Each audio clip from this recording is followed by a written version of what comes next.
तो hello everyone, कैसे हैं आप सभी। आ चुके हैं एक और नई वीडियो के साथ में वापस। और आज की वीडियो में हम क्लास 5 का चैप्टर 2 जिसका नाम है किरात अर्जुन का युद्ध। किरात कहते हैं शिकारी को। शिकारी और अर्जुन के बीच का जो युद्ध है उसकी कहानी आज की वीडियो में हम पढ़ेंगे।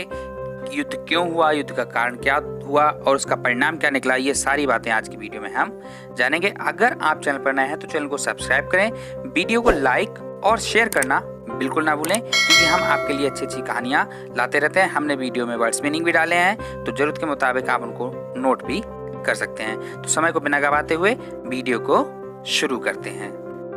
वनवास के समय पांडव अपनी शक्ति अर्थात ताकत बढ़ाने में लगे थे।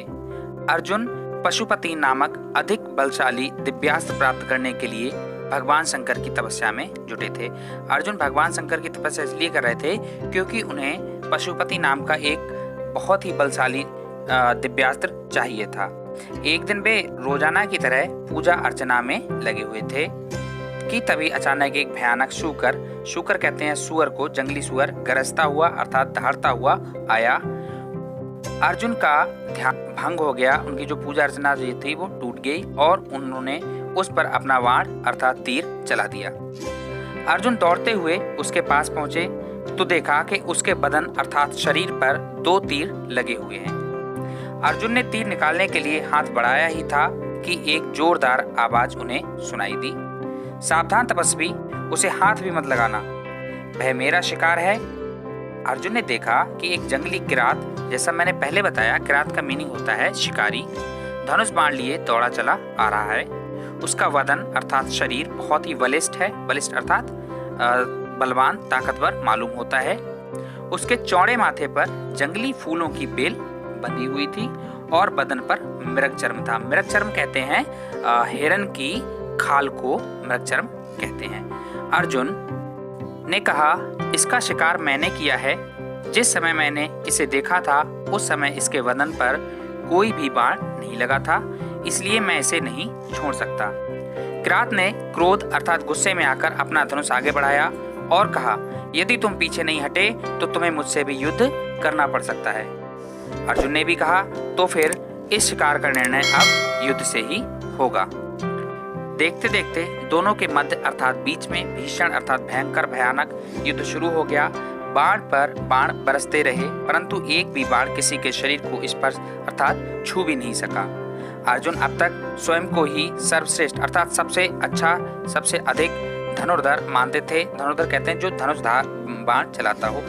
लेकिन किरात की फुर्ती को देखकर उनके आश्चर्य अर्थात हैरानी का ठिकाना न रहा। एक साधारण शिकारी से लड़ने में उन्हें अपनी पूरी विद्या का प्रयोग करना पड़ रहा था। कई घंटों तक युद्ध करने के बाद अर्जुन थकान से हताश अर्थात परेशान होने लगे, थक गए। उन्हें ऐसा प्रतीत अर्थात मालूम हुआ कि धनुर्विद्या से ये हार नहीं मानेगा। तब उन्होंने कहा, हे किरात, मैं तुमसे मल्ल युद्ध करना चाहता हूँ। मल्ल युद्ध कहते हैं कुश्ती को। इतना सुनकर किरात ने भी अपने धनुष बाण रख दिए। अब दोनों पहलवानों की तरह चक्कर काटते हुए पैंतरे भरने लगे।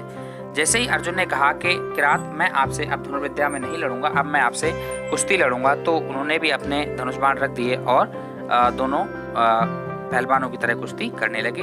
कभी कोई किसी को पटक नहीं देता तो कभी कोई किसी को। किरात उम्मीद से ज्यादा ताकतवर था। अंत में किरात ने अर्जुन को कई बार पटकनी दे डाली और उसके बावजूद जब अर्जुन ने हार नहीं मानी तो उसने उन्हें उठाकर बहुत दूर फेंक दिया। अर्जुन धूल झाड़कर फिर खड़े हो गए। उन्हें विश्वास ही नहीं हो रहा था कि एक साधारण किरात भी इतना अधिक ताकतवर हो सकता है।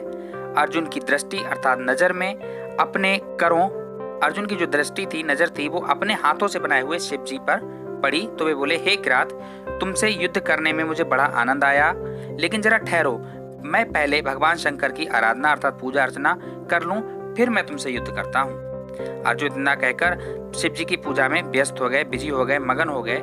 लेकिन ये क्या, वे शिव पर जो भी पत्र अर्थात पत्ते और पुष्प फूल चढ़ाते, वे जाकर स्वयं मतलब अपने आप ही किरात के ऊपर गिरने लगते।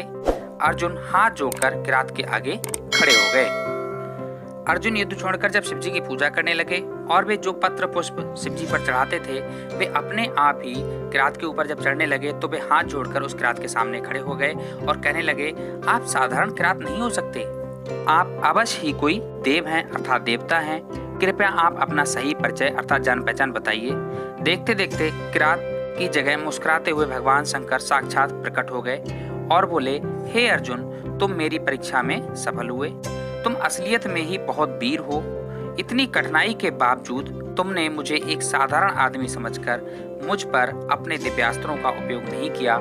अर्जुन को पशुपति नामक अमोघ दिव्यास्त्र प्राप्त हो गया और वे अजय हो गए। देखिए, इस कहानी से हमें शिक्षा मिलती है कि कितनी बड़ी समस्या आने के बावजूद भी अर्जुन ने उस किरात को एक साधारण व्यक्ति ही माना और उस पर अपने दिव्यास्त्रों का प्रयोग नहीं किया।